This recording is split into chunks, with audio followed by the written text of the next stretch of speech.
Up front, we have information that confirms that Kataib Hezbollah conducted the rocket attacks on Camp Taji on March the 11th that killed 3 coalition members and injured 14 others. We also assess that Kataib Hezbollah has been involved in 12 rocket attacks against coalition forces in the last 6 months.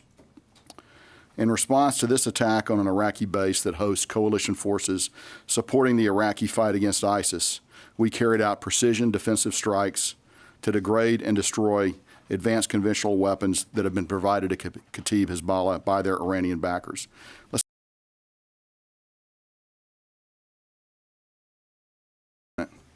We struck them at 6 p.m. Eastern Standard Time.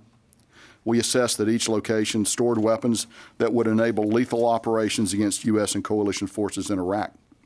We also assessed that the destruction of these sites will degrade Kataib Hezbollah's ability to conduct future strikes.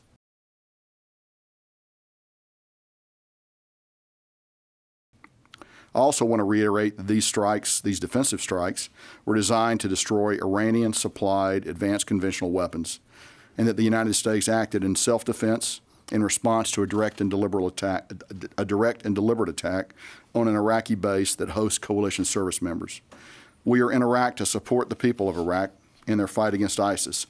However, we always reserve the right to defend our forces whenever they're attacked or threatened. I would caution Iran and its proxies from attempting a response that would endanger U.S. and coalition forces or our partners.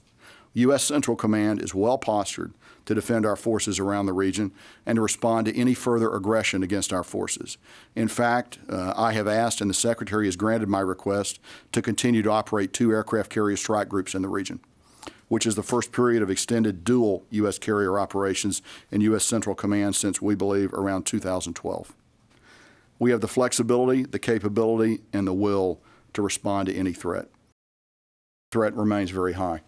I think the tensions have actually not gone down. I think that Iran has learned some lessons from the Soleimani exchange because they have always respected our capability, but they have had doubts about our will. And so our will is now a little more obvious to them about what we're going to be, what we're going to do. So I think that has had an effect on their calculus.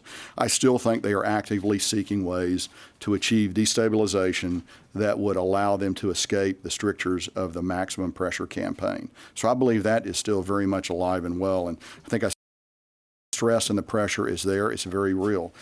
Perhaps coronavirus even increases that on them because they have really, I think, first of all, the depth of the infection in Iran is underreported. That is our judgment.